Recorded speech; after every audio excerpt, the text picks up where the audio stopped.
name is Adrian, and this piece is entitled Corde Pulcre.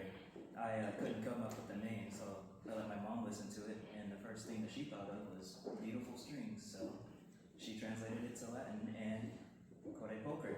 It started out several years ago as just a sketch on the computer with the full orchestra and piano, and then with this opportunity, I rewrote it for them. And yeah, I hope you enjoy my first piece to be played by not a computer.